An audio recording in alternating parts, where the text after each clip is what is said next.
E nós que ficamos aqui, irmãos, eu peço que vocês abram as vossas Bíblias no livro de Mateus, capítulo 5. Mateus, capítulo 5. Vamos meditar nesse texto. Como todos sabem, nós estamos nesta série O Reino Invertido, viver à luz do Sermão do Monte. Nós estamos chegando ao fim desta primeira temporada. Estamos basicamente na nossa penúltima mensagem sobre esse tema. E hoje eu gostaria de meditar com vocês nesse texto de Mateus, capítulo 5, e nós vamos estudar dos versos 38 ao 48. Meus queridos, ao ler um livro chamado Diário de David Brainerd, nós encontramos ali a história desse jovem que, humanamente falando, irmãos, ele tinha, assim, muitas razões para se levantar. Ele teria mágoas, ressentimentos para com aqueles que se levantaram contra ele.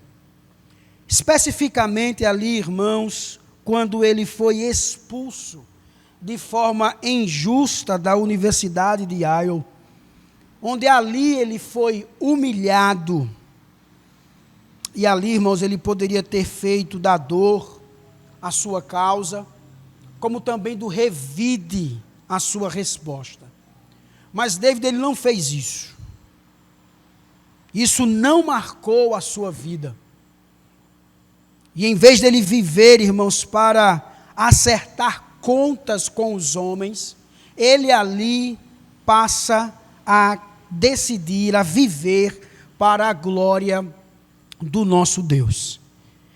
Essa, irmãos, é justamente a beleza severa de amar os inimigos. E é isso que a gente vai conversar hoje, sobre a beleza severa de amar os inimigos. É quando a gente abre mão da vingança para refletir, irmãos, a graça de Deus, a graça do nosso Pai. E eu gostaria de ler com vocês apenas o verso 48. Nós vamos trabalhar todo esse texto, mas só o verso 48 a princípio, que diz assim, olha: portanto, sejam perfeitos, como é perfeito o Pai de vocês que está nos céus. Vamos orar? Senhor, nós te louvamos, nós te somos gratos, ó Deus, por esse momento e pela oportunidade de podermos ler a tua palavra. E agora, Senhor, de ouvir a tua voz. Tanto os meus irmãos como eu, nós estamos na total dependência do Senhor, Pai. Por isso, Pai de amor, em nome do teu Filho Jesus, nos ajude, Deus, para que possamos compreender a tua palavra, para que possamos aplicá-la em nossas vidas, Pai. Para que o Senhor seja glorificado. Arde, Senhor, o nosso coração, Senhor, desse desejo de querer viver para Ti, Pai. Em nome do Teu Filho Jesus. Assim oramos agradecidos. Amém.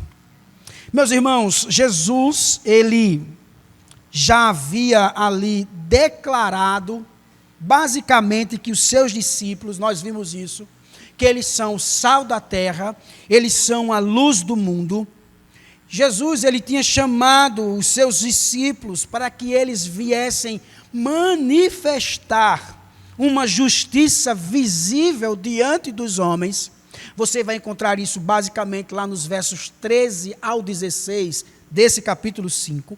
E logo em seguida, irmãos, ele vai justamente afirmar que ele não veio revogar a lei dos profetas. Ele não veio fazer isso. mas ele veio cumprir essa lei, e ele vai justamente agora passar a expor uma justiça que excede tanto a dos escribas e fariseus. Ele dá essas instruções aos seus discípulos, lá em Mateus 5, versos 17 ao 20. Como observou, irmãos, um comentarista chamado D.A. Carson, ele vai nos dizer que nessa sessão, Jesus ele não está destruindo a lei, mas ele está revelando a sua intenção mais profunda. Ele vai dizer que Jesus ele está conduzindo o discípulo para além da obediência meramente externa. Por isso, irmãos, nas chamadas antíteses que nós conversamos aqui, quando Jesus diz assim, vocês ouviram o que foi dito, não é assim que ele fala? E logo depois Jesus diz, eu porém lhes digo. Ele vai tratar justamente agora, irmãos, da ira, ele trata da cobiça, ele fala sobre isso do divórcio, ele fala sobre isso dos juramentos. E Jesus agora vai justamente falar da retaliação e do amor aos inimigos. Jesus, meus irmãos, ele está basicamente descendo da superfície dos atos para as profundezas, irmãos, para a raiz do coração. Perceberam isso? Jesus, nesse texto, ele vai agora diretamente no nosso coração. Aquilo que está no nosso coração. E é justamente aqui que ele vai justamente nos conduzir a essa beleza severa. Por que severa? Porque é difícil amar os inimigos. Não é fácil. Então ele vai nos conduzir a essa beleza severa de um amor que não apenas, irmãos, evita ferir o próximo, mas aprende a amar até quem nos fere. Jesus, irmãos, ele vai justamente nos conduzir da lógica da revanche para a lógica da filiação. Ele nos conduz da lógica da revanche para a lógica da filiação. Ou seja, nós amamos os inimigos, irmãos, porque nós somos filhos do Pai. Essa é a ideia de Jesus. Essa é a ideia de Jesus nessa porção. Nós amamos os inimigos porque somos filhos do Pai. E como é que Jesus nos conduz da lógica da revanche para a lógica da filiação? Ele, irmãos, faz isso nos mostrando 3 movimentos do amor do reino. E nós vamos ver o primeiro, que é um amor que renuncia à vingança. Vamos ver, em segundo lugar, um amor que ultrapassa a reciprocidade. E em terceiro lugar, irmãos, nós vamos ver um amor que revela a semelhança do Pai. Então vamos começar pelo primeiro ponto, pelo primeiro movimento, que é justamente este, o amor que renuncia à vingança, que você vai encontrar dos versos 38 ao 42. Vejam, irmãos, que o primeiro passo nessa caminhada é muito decisivo. Então você preste bastante atenção, porque o discípulo do reino, ele precisa aprender a não devolver o mal à mesma linguagem do mal. Olha o que Jesus diz no verso 38. Vocês ouviram o que foi dito, olho por olho, dente por dente. Vejam aqui, irmãos, a conhecida expressão olho por olho, dente por dente. Essa expressão, ela era conhecida, ela era chamada como a lei de Talião, a lex talionix, que era justamente, irmãos, uma lei que não foi dada para estimular a vingança pessoal, mas justamente para limitar a punição e impedir os excessos. Essa foi a lei dada. Mas o problema, irmãos, aqui, era que essa lei, ela não estava, assim, na lei em si, mas no modo como o coração humano, esse coração utilizava para justificar ressentimentos e revanche. O Dr. Mauro Master, no seu artigo, se você quiser ler, na Fides Reformada, se eu não estou enganado, 2007, revista número 2, ele vai falar ele traz um artigo justamente sobre essa expressão, olho por olho e dente por dente. Mas ele vai nos dizer, irmãos, basicamente, ele vai observar dizendo o seguinte, que o Novo Testamento nunca se coloca contra a lei ensinada no Antigo Testamento. Assim, ele diz que Jesus, ele não está corrigindo Deus. Não está corrigindo Deus. Ele está corrigindo a leitura vingativa que os homens faziam da justiça de Deus. É isso que Jesus está trazendo aqui. E a virada, irmãos, desse argumento vai aparecer justamente no verso 39. Vejam o que ele diz aí, olha. Eu, porém, lhes digo, não resistam ao perverso. Se alguém lhe der um tapa na face direita, ofereça-lhe também a face esquerda. É isso que Jesus traz. Vejam aqui, basicamente, o argumento, essa virada do argumento, desse primeiro argumento que Jesus trouxe no verso 38. A expressão grega aqui, irmãos, vai justamente apontar essa expressão que se alguém lhe der um tapa na face direita, vai justamente apontar aqui, irmãos, não para a aprovação do mal, mas para a recusa da retaliação pessoal. Um comentarista, ele observa, dizendo que Jesus, ele desloca o foco da compreensão legal para a postura interior do discípulo. E a questão, irmãos, não é negar a justiça, não é isso, mas é impedir que ela seja dominada pelo espírito de revanche. E em seguida, Jesus, ele vai agora apresentar a primeira de 4 imagens que são bastante concretas, irmãos, para explicar isso. A primeira imagem que Jesus traz é o tapa na face, é o tapa na cara. Esse verbo, irmãos, ele vai sugerir não apenas uma agressão, não é um tapa de agressão, mas é, irmãos, um tapa que traz um insulto. É aquele tapa que traz humilhação, que lhe humilha. Basicamente, era bater com as costas da mão, não era aquela tapa assim, era aquela tapa que dá assim, né? Com as costas da mão, era um tapa humilhante. Era um tapa que humilhava. E aí, meus irmãos, o detalhe da face direita que Jesus traz, vai justamente reforçar essa ideia de que esse tapa, essa humilhação, essa afronta, ela era pública. E o que estava envolvido aqui, irmãos, era a sua honra. Era a própria honra daquele que levava o tapa, daquele que era humilhado. Por isso que Jesus, ele vai justamente trazer a ordem, dizendo, ofereça também a outra. Se bateram à sua direita, dê a outra.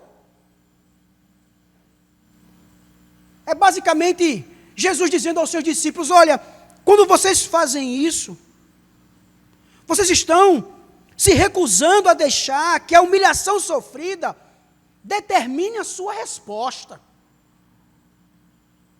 E Jesus vai além, irmãos, ele traz uma segunda imagem, que vai justamente explicar isso melhor, que vai aparecer no caso da túnica e da capa, que você vai ver no verso 40, ele disse, alguém quer processar você e tirar-lhe a túnica, deixe que leve também a capa.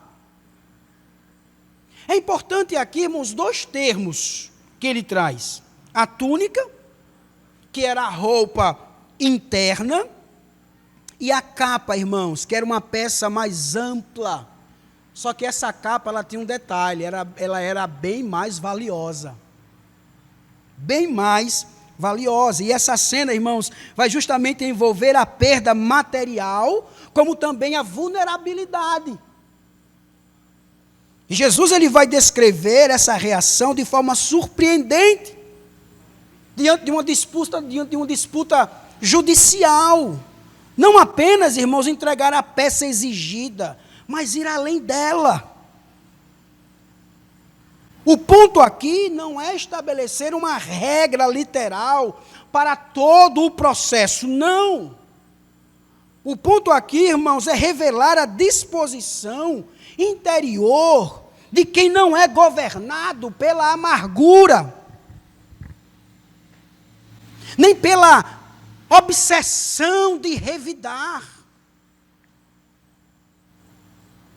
E aí Jesus, ele traz uma terceira imagem, que justamente, irmãos, aparece aqui na obrigação de caminhar uma milha, está lá no verso 41. Se alguém obrigar você a andar uma milha, vá com ele 2. Esse verbo, irmãos, andar, no grego, vai trazer uma imposição forçada e humilhante, especialmente no contexto imperial. Jesus, ele não vai romantizar aqui a coerção. Ele não vai fazer isso, mas ele vai mostrar uma resposta que vai justamente romper a lógica comum da hostilidade, irmãos.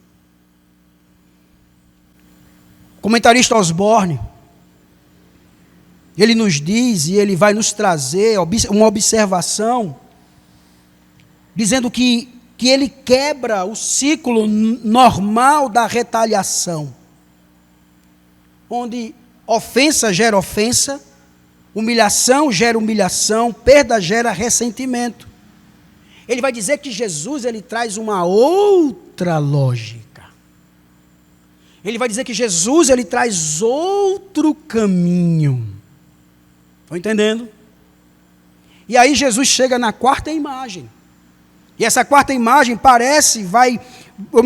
vai aparecer no mandamento, no verso 42. Dê a quem lhe pede, e não volte as costas ao que quer lhe pedir emprestado. O verbo dê, nos originais, ele aparece aqui, irmãos, como um imperativo. Essa expressão, não volte as costas, vai justamente transmitir a ideia de não se fechar diante do outro. Jesus, ele não está ensinando aqui, irmãos, ingenuidade, tá bom? Ele não está ensinando isso. Ele não está ensinando uma ingenuidade sem discernimento. O que Jesus está ensinando aqui, está confrontando aqui, é a dureza, irmãos, de um coração que se fecha por autoproteção, por medo ou por ressentimento. Jesus está falando contra isso. Jesus está conversando com os seus discípulos, Jesus está ensinando aos seus discípulos que eles devem responder de modo que a sua conduta venha revelar valores do reino de Deus. E não apenas os reflexos comuns de uma sociedade, irmãos, que é marcada por disputa, por retaliação, por pagar mal com mal. Em todas essas imagens, irmãos, o ponto central é o mesmo. Que ponto, pastor? É que o discípulo do reino de Deus, ele não é governado pela necessidade de devolver o mal recebido. J.C. Ryle, ele vai nos dizer em seu livro, e ele enxerga nesse trecho, uma das marcas mais difíceis da vida cristã, que é suportar ofensas sem espírito vingativo. Não é fácil. Não é fácil suportar ofensas sem um espírito vingativo. Por isso, meus irmãos, nós precisamos examinar como reagimos quando somos feridos. Como você tem reagido quando você é ferido? Qual tem sido a sua postura? Porque muitas vezes a nossa vingança, irmãos, ela não vai aparecer como violência aberta. Não vai. A nossa vingança, a nossa violência não aparece dessa forma, muitas vezes. Mas ela aparece como frieza para com aquele que fez algo contra nós, como ironia, como silêncio punitivo, afastamento calculado, desejo de expor o outro, necessidade de vencer a discussão, ou prazer secreto, quando a pessoa que nos feriu também sofre. A violência também está nessa postura. O espírito de revanche, irmãos, nem sempre levanta a mão. Às vezes ele apenas fecha o coração. E é por isso que a Escritura nos diz, lá em Provérbios capítulo 20, verso 22, não diga, vou retribuir o mal. Espere pelo Senhor e Ele o livrará. Espere no Senhor e Ele o livrará. O texto, irmãos, ele nos obriga a perguntar: quando sou contrariado, quando sou humilhado, quando eu sou injustiçado, a minha primeira reação é buscar a justiça de Deus ou defender meu orgulho ferido? Qual tem sido a minha postura? Qual tem sido o meu comportamento? Temos, irmãos, que quebrar o ciclo da retaliação nas relações comuns da vida. Esse texto, irmãos, ele não começa nos grandes conflitos, mas nas pequenas ofensas do cotidiano. Ele começa aí.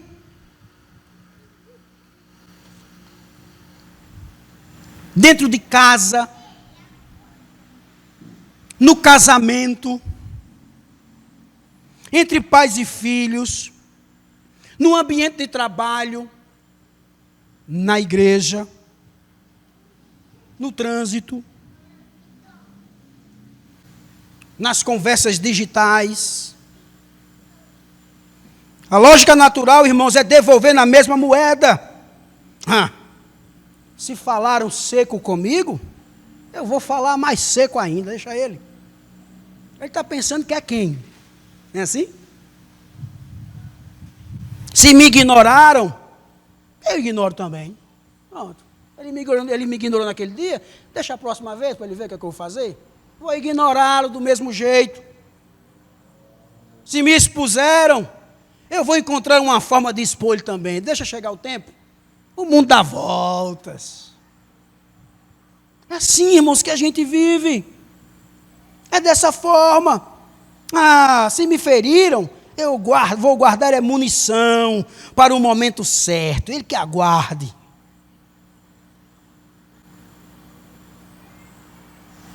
Nós somos assim, irmãos. Não é, pastor Rômulo?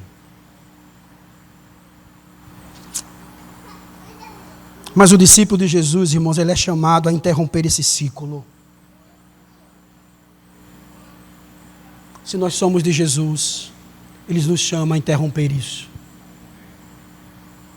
Porque, quando nós lemos em Romanos capítulo 12, versos 17 ao 21, Paulo, irmãos, ele vai expressar a mesma lógica.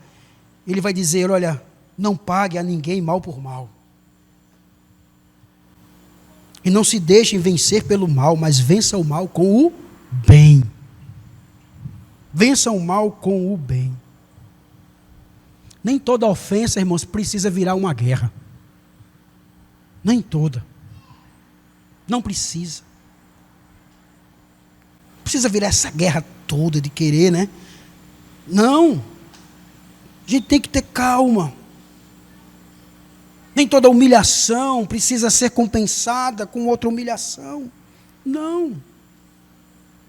Nem toda provocação precisa receber resposta. Não precisa.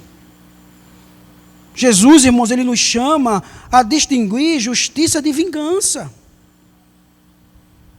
Há situações em que buscar justiça é correto, é necessário e é até amoroso. O texto, irmãos, o próprio texto, ele não está ensinando que devemos aprovar abusos, encobrir maldades ou permanecer em situações destrutivas. Não é isso. O texto não está dizendo que você tem que dormir com o seu inimigo, que você tem que estar sentado com o seu inimigo, que você tem que estar batendo um papo com o seu inimigo. Ele não está dizendo isso. Ele não está falando isso. Jesus, irmãos, ele nos força a discernir o motivo do coração. Porque eu posso, irmãos, buscar justiça com o espírito quebrantado, mas também posso usar a linguagem da justiça para esconder sede de revanche. Eu posso dizer, irmãos, que quero resolver a situação, quando na verdade quero que o outro sinta o que eu senti.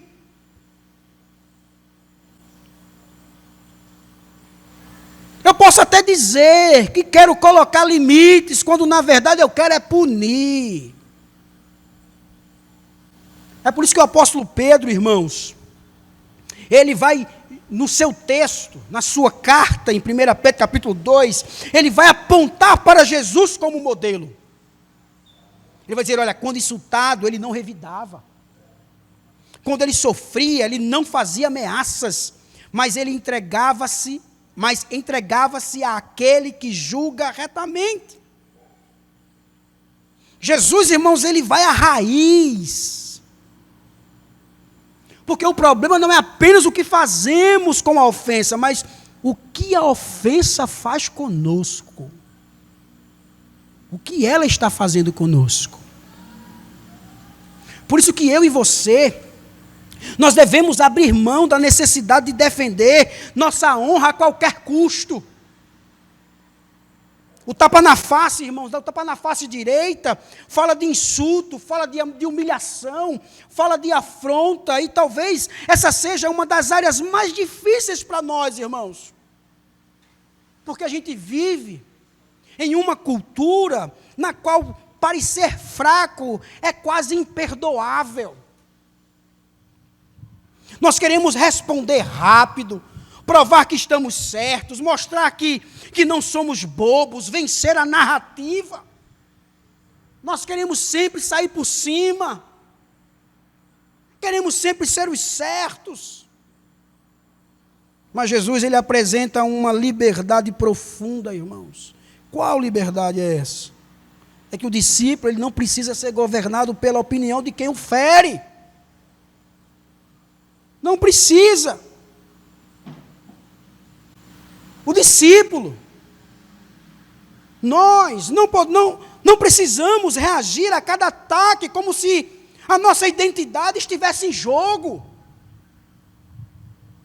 Porque, irmãos, Provérbios 15, olha o que essa sabedoria bíblica diz, no verso 1, a resposta branda desvia o furor, mas a palavra dura suscita o quê, irmãos? A ira. A ira. Por isso, irmãos, existe uma dignidade que não vem da capacidade de revidar, mas da segurança de pertencer ao reino de Deus. Oh, meus irmãos, esse texto, ele nos chama a praticar uma generosidade que não nasce da ingenuidade, mas de um coração livre. Porque quando Jesus ele fala sobre dar, sobre emprestar, sobre ceder, sobre caminhar a segunda milha, ele está confrontando a nossa tendência de viver sempre na defensiva. Porque o coração ferido, irmãos, ele começa a calcular tudo, sabiam disso? O coração ferido, ele começa a calcular tudo. Tudo. não vou mais ajudar ninguém, não vou mais confiar em ninguém, não vou mais me expor por ninguém. Não é assim? Porque você está fazendo as coisas, você está vivendo, e muita injustiça está surgindo, muitos inimigos, muita perseguição, e você chega a esse ponto. Mas eu quero lhe dizer, meu querido irmão, que o reino, ele forma pessoas que não permitem que as feridas as transformem em gente endurecida. Por isso que Paulo, escrevendo sua carta em Efésios, capítulo 4, verso 31, ele vai nos dizer, olha, longe de vocês toda amargura, longe de vocês toda indignação, longe de vocês toda ira, longe de vocês toda gritaria, longe de vocês toda blasfêmia. Longe de vocês toda a maldade. É o que Paulo diz. Por isso que o discípulo, ele pode ter discernimento, limites, até prudência, mas não pode fazer da autoproteção a sua religião. Não. Por isso, irmãos, a grande pergunta quando a gente escuta tudo isso é que quem está moldando as minhas reações? Quem? Quem está moldando? Será que é a ofensa que eu recebi? Ou é o reino a qual eu pertenço?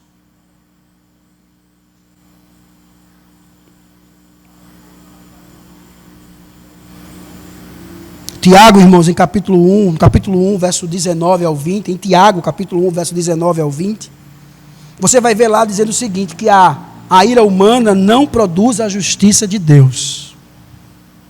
Não produz. Mas Jesus, irmãos, ele não para na renúncia à vingança. Seria possível não revidar e ainda assim continuar com o coração fechado, frio e distante. Por isso que depois de Jesus ele tratar o impulso de devolver o mal recebido, Jesus ele vai avançar para algo ainda mais profundo. Vejam aí dos versos 43 ao 47, o amor que ultrapassa os limites. Porque depois de que Jesus ele trata da retaliação, ele vai avançar nessa questão do amor. E aí no verso 43 ele diz assim, ó, vocês ouviram o que foi dito, ame o seu próximo e odeie o seu inimigo. Vejam aqui, irmãos, que a primeira parte tem base na tradição bíblica. E a segunda, porém, isso não aparece como mandamento direto da lei. Não aparece. Um comentarista ele observa de que Jesus ele confronta uma interpretação estreitada do amor, na qual o próximo era limitado ao próprio grupo, enquanto o inimigo ficava fora do alcance da obrigação moral. O problema, portanto, ele diz que não era apenas o ódio, mas um amor reduzido e seletivo. Porque a palavra próximo vai indicar aquele que está perto, o semelhante. Mas em certas leituras religiosas, irmãos, esse próximo ele havia sido reduzido ao próprio grupo. E Jesus ele vai romper essa limitação e não permitir que o amor fique preso às fronteiras. Principalmente das fronteiras da afinidade, da reciprocidade ou da conveniência. Por isso que quando ele chega no verso 24, ele declara, eu, porém, lhes digo, amem os seus inimigos e orem pelos que perseguem vocês. Acho que deu um tilt na cabeça dos discípulos agora ali, ó. Como é, Senhor?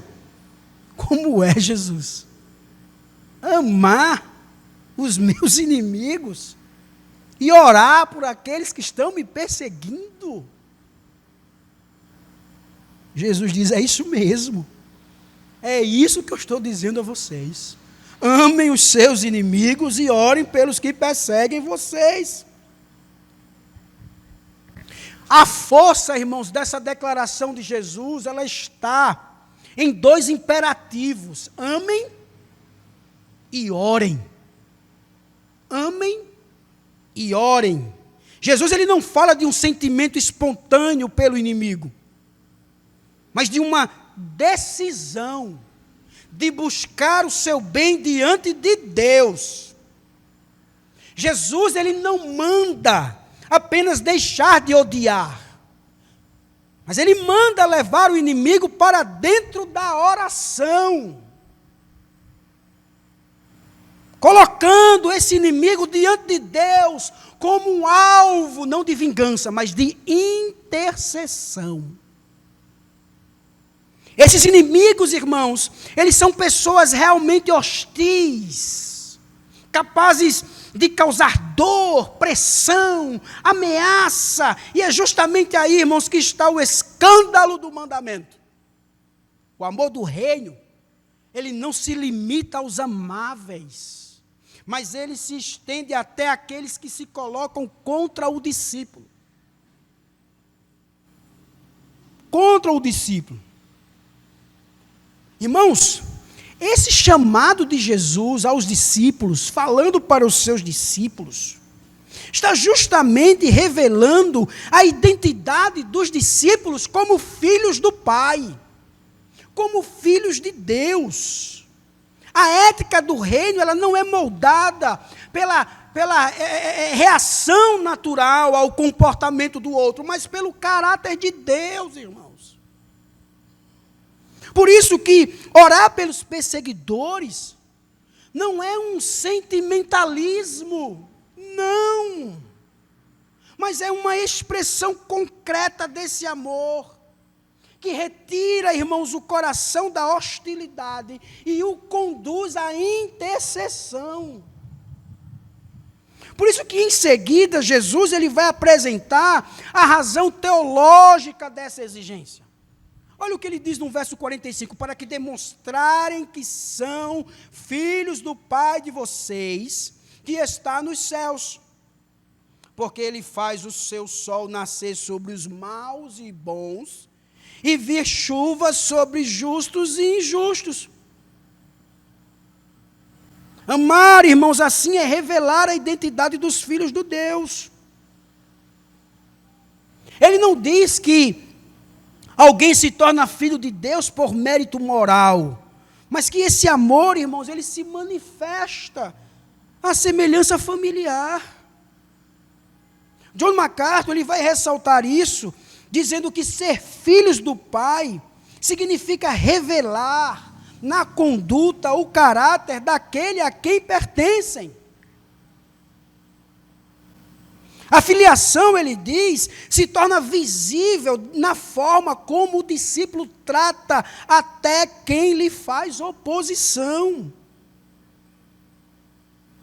E essa semelhança, irmãos, ela é ilustrada pela ação do próprio Deus. Porque o próprio Deus, ele faz nascer o sol sobre maus, sobre os bons. É Ele que envia chuva sobre justos, é Ele que envia chuva sobre os injustos. Jesus, ele vai se utilizar dessas imagens, né, comuns da criação para revelar a generosidade de Deus, a generosidade do Senhor, a generosidade ampla do nosso Pai. E o argumento aqui, irmãos, ele é simples e ele é também profundo. Porque Deus, irmãos, Ele concede benefícios cotidianos até àqueles que não vivem em conformidade com uma justiça, ou com a própria justiça dEle. E aí Jesus, irmãos, Ele vai reforçar o seu argumento, quando Ele diz no verso 46, porque se vocês amam aqueles que o amam, que recompensa terão? Os publicanos não fazem o mesmo? Ora, Jesus está dizendo para os discípulos, amar, meu amigo. Quem ama, de volta é natural, isso é esperado. Isso é normal. Isso é normal. E Jesus ele não está aqui, irmãos, desprezando esse tipo de amor, mas ele está mostrando que ele não distingue os discípulos do reino. Vejam que a menção dos publicanos é deliberada. Eles eram os cobradores de impostos. Eles estavam ligados ao sistema romano. Isso era um tormento para os judeus. Ser cobrado de forma injusta, ferrenha. E estes publicanos, eles eram vistos com desprezo. Os judeus olhavam para eles assim, com os olhos enviesados. Não queriam contato. Jesus, irmãos, ao dizer que até eles amam quem os ama, Jesus vai demonstrar qualquer pretensão de superioridade religiosa baseada em um amor seletivo. E por fim, irmão, Jesus ele vai acrescentar no verso 47, dizendo: e se saudarem somente os seus irmãos, o que é que estão fazendo demais? Os gentios também não fazem o mesmo? Porque, irmãos, saudar os seus próprios irmãos, ou saudar apenas os irmãos, não tem nada de extraordinário. Porque naquele contexto, a saudação era sinal de reconhecimento e comunhão. Por isso que limitar esse gesto ao próprio círculo revelava um amor preso às fronteiras do grupo. E a pergunta de Jesus é: quem é que estão fazendo demais? Essa pergunta, irmãos, ela é decisiva. Ela não está aqui à toa. Porque ela vai justamente apontar para a justiça superior do reino. Aquela justiça que ultrapassa o comum, o esperado, o natural. É atravessar as fronteiras da afinidade, da convivência, da retribuição.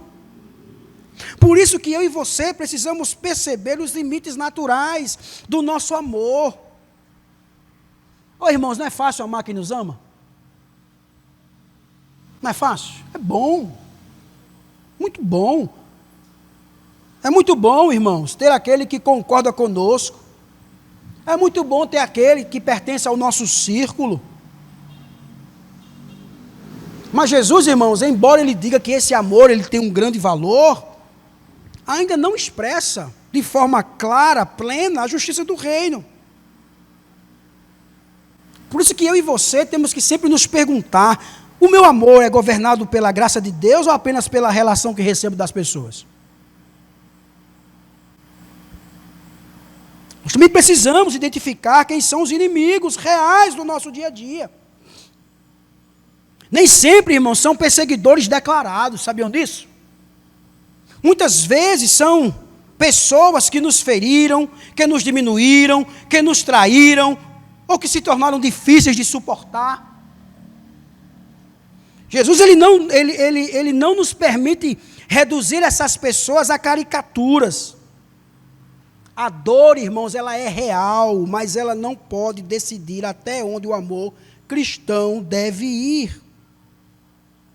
E a oração é uma das primeiras formas concretas de amar quem nos fere. Quem nos fere. Jesus, é interessante, que ele não manda primeiro sentir carinho, né? Ó, sinta carinho. Não, ele diz: ore. Ore por aqueles que te perseguem. Ore por aqueles que te ferem. Isso é profundamente sábio, irmãos. Porque a oração tira o inimigo do lugar do ressentimento e o coloca diante da misericórdia e da justiça de Deus. Jesus também ele nos chama a vencer o amor seletivo. Porque amar apenas quando há retorno, afinidade, reconhecimento, é permanecer na lógica da troca, meu amigo. Mas o amor do reino não é apenas discurso. Ele se manifesta em atitudes concretas, inclusive diante de pessoas difíceis. Claro que amar o inimigo não significa aprovar o mal que ele está fazendo, não. Jesus ele não está nos chamando a perder o discernimento. Jesus, irmãos, ele está nos chamando a recusar o ódio como o Senhor do nosso coração. É isso que Jesus está chamando. É possível estabelecer limites, buscar justiça e ainda assim não alimentar vingança. Porque o amor cristão, irmãos, é santidade em forma de misericórdia. O amor cristão é isso, é santidade em forma de misericórdia. O amor aos inimigos revela a família espiritual a qual pertencemos. Porque, irmãos, a nossa filiação aparece não apenas no culto, ou no serviço cristão, mas também quando somos contrariados, mas também quando somos ofendidos, quando somos provocados, porque é nesse terreno que se vê se estamos apenas reagindo como todos reagem aí fora, ou se nós estamos refletindo o nosso Deus, o nosso Pai. Por isso que o amor cristão, ele deve, ou é melhor, ele precisa ultrapassar as fronteiras do grupo. É muito fácil, meu amado, amar os dos nossos. É muito fácil amar os parecidos conosco. É muito fácil amar aqueles que compartilham a nossa visão, a nossa história. É muito fácil. E eu vou além. Quando este um dia agir de forma contrária a tudo isso, ele já passa a ser seu inimigo. Você já não começa a amá-lo como você amava. Você dizia, isso aqui já deve sair do círculo aqui. Isso aqui já não dá mais certo. Porque já está me contrariando. Né? Então o amor do reino, ele vai atravessar essas fronteiras.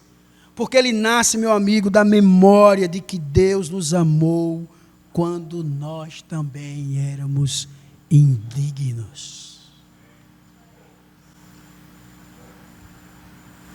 Não é assim? Até onde o amor de Cristo, irmãos, tem permissão para ir dentro de mim? Quem eu era diante de Deus? Quem eu era diante de Jesus antes da conversão?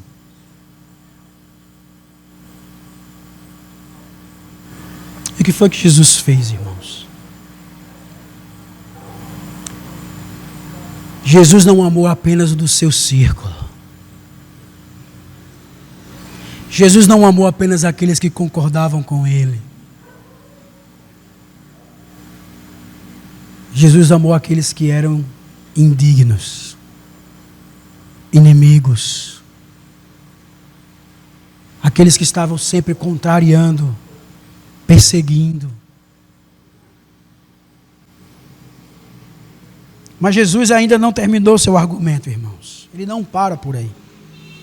Porque depois que ele mostra que o amor do reino renuncia à vingança e ultrapassa os limites naturais da reciprocidade, ele agora vai nos conduzir ao fundamento mais profundo de tudo isso. E aqui eu encerro. Que é o amor que revela a filiação ao Pai.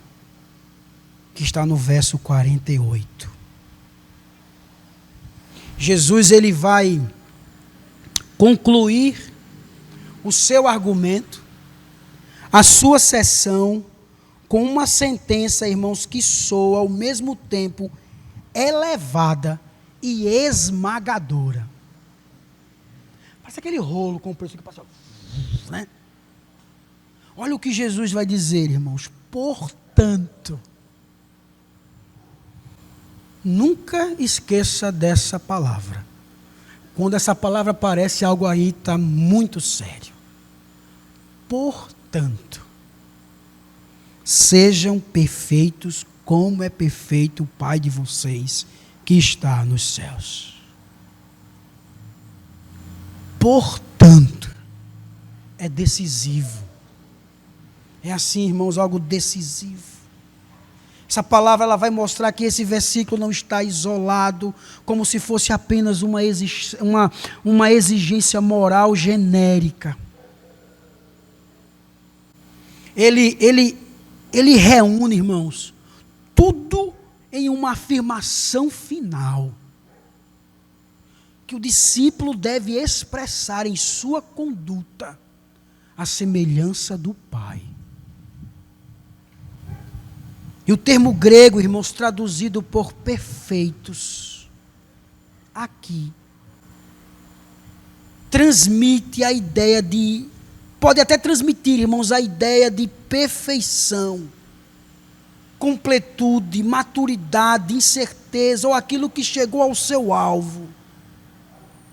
Portanto, irmãos, embora o termo seja forte, ele não deve ser lido de maneira isolada, como que se Jesus estivesse exigindo uma perfeição abstrata de seus discípulos, como que se Jesus estivesse exigindo uma perfeição total de seus discípulos, desligada do contexto. Não. John MacArthur, ele observa aqui que nesse ponto perfeito deve ser compreendido à luz do amor que não se limita aos círculos dos amigos, mas alcança também os inimigos.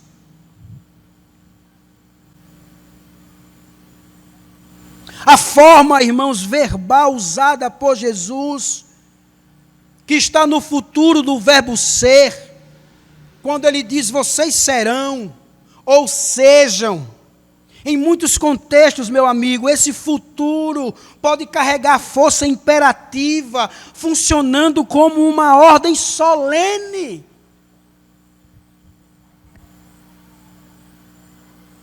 Jesus não está fazendo uma previsão casual aqui, meu irmão, sobre o que os discípulos se tornarão. Ele está estabelecendo o padrão para aqueles que pertencem ao reino. A comparação aqui, irmãos, é o ponto mais impressionante do versículo. Como é perfeito o Pai de vocês que está nos céus. Esse termo como, meu amigo, traduz indicando comparação ou padrão. Jesus não coloca como medida final os escribas. Jesus não coloca os fariseus. Jesus não coloca os publicanos. Jesus não coloca os gentios. Jesus não coloca qualquer grupo, irmãos. Jesus não faz isso. O padrão que Jesus ele traz é o próprio Pai, é o próprio Deus. E isso é importante, irmãos, porque ao longo do texto que estamos aqui trabalhando, Jesus já havia mostrado que o Pai faz nascer o seu sol, tanto para os justos como para os, ou melhor, tanto para os bons como para os maus. Que Ele envia chuva sobre justos e injustos. Assim, meu querido, a perfeição do Pai nesse contexto, ele aparece especialmente em sua bondade ampla, generosa e não seletiva.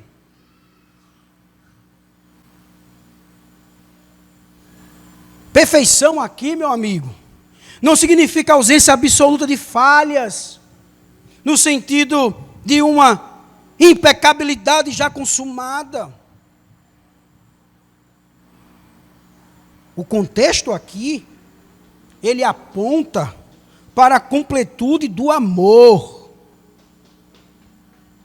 Jesus, ele está chamando os seus discípulos a uma sinceridade plena, a uma bondade que não é truncada nem limitada por favoritismos. A perfeição aqui, meu amigo, é a maturidade de um amor que não fica pela metade.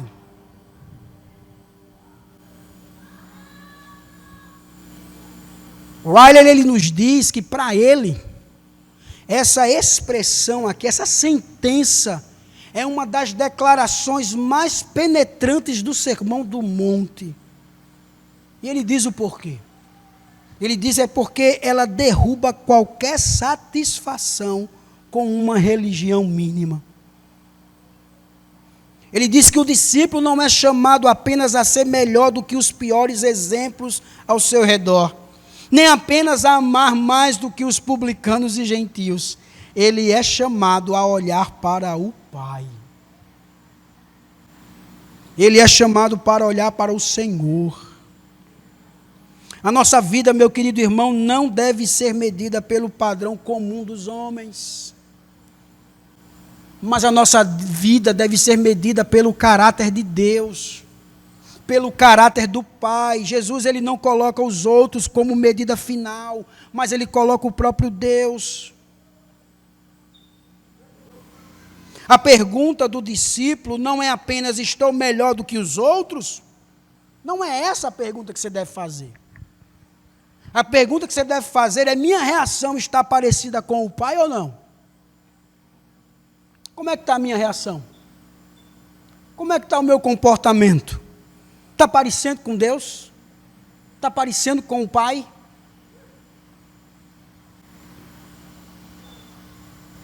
A filiação, irmãos, precisa aparecer justamente quando nós somos contrariados.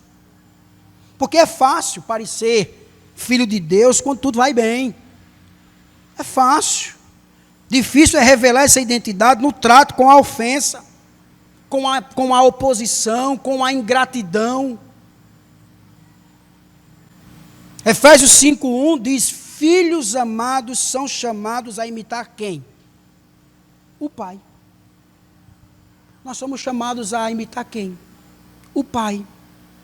Ser perfeito, irmãos, não deve gerar em nós orgulho espiritual, mas uma humildade profunda. Porque o chamado de Jesus, ele é tão alto, que expõe o quanto o nosso amor ainda é parcial e seletivo. É isso que ele está mostrando. Mas ao mesmo tempo, Jesus, ele também está mostrando para onde Deus está conduzindo os seus filhos, a uma vida cada vez mais parecida com Ele. Porque Deus, meu irmão, Ele não quer apenas atitudes corretas, mas Ele quer o coração inteiro. Jesus não está interessado em uma obediência fragmentada, não. Mas Ele está interessado em uma vida íntegra, uma vida sem duplicidade nos relacionamentos. Deus, irmãos, Ele quer formar filhos perfeitos e íntegros. Porque amar como filhos do Pai exige abandonar o amor seletivo. O amor natural pergunta quem merece. O amor do reino pergunta como Deus tem tratado os que não merecem. E essa lógica, ela alcança o ápice, meu querido, no Evangelho. Porque Paulo vai falar isso em Romanos capítulo 5, verso 8. Deus nos amou quando ainda éramos o quê? Pecadores. Por isso que esse texto nos chama a uma espiritualidade visível nas relações comuns.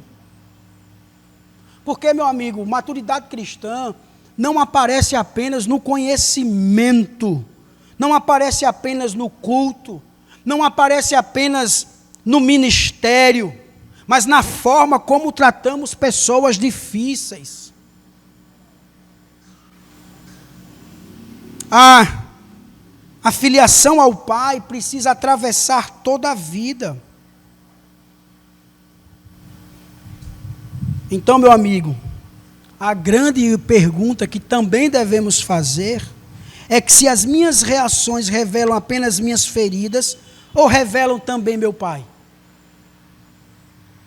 Porque Jesus, ele nos chama a morrer para um amor pequeno, seletivo, para um amor defensivo, mas para nos tornar parecidos com o Pai que nos amou quando ainda estávamos longe dele.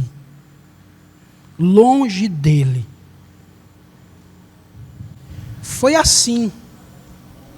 Foi nesse caminho de buscar ser semelhante ao Pai que David Brainerd, ele caminhou.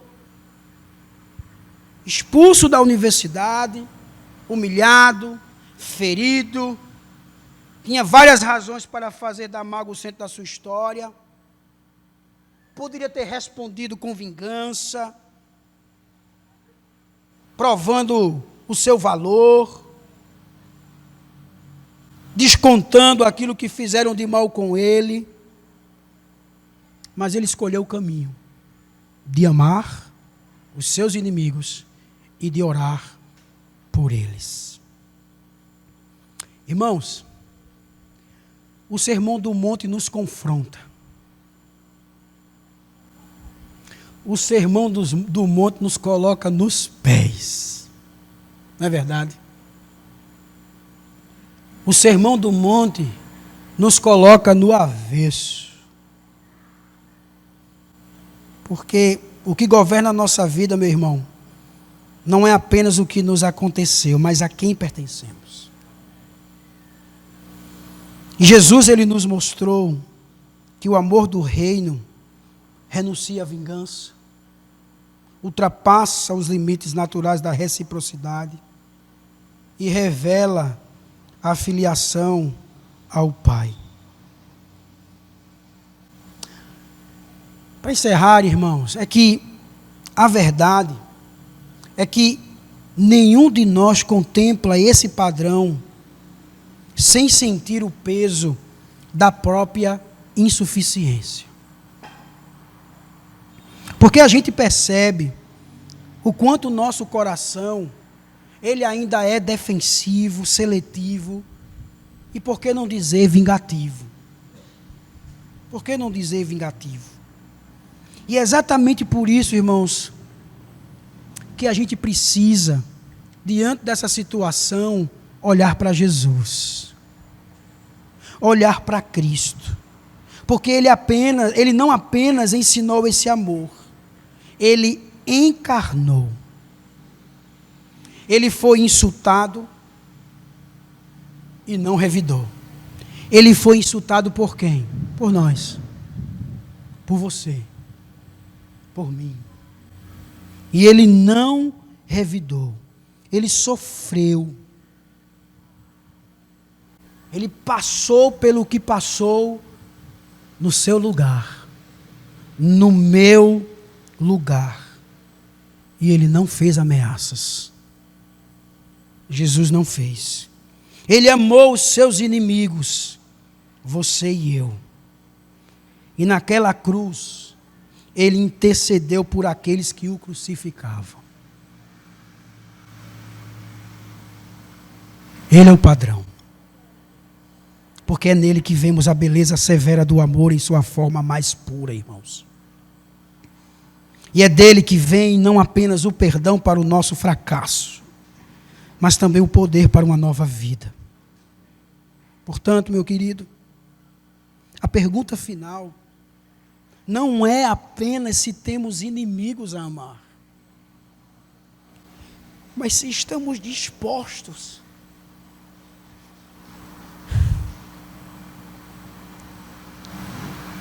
a nos render a Jesus.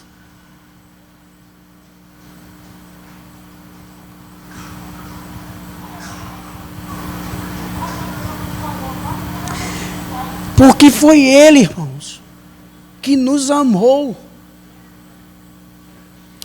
quando éramos inimigos dEle.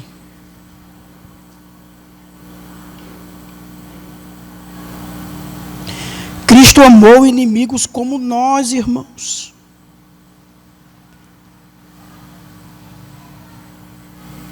E a gente só vai viver, irmãos, isso Porque somente quando somos alcançados por esse amor é que começamos de fato a refletir a graça de Deus na nossa vida.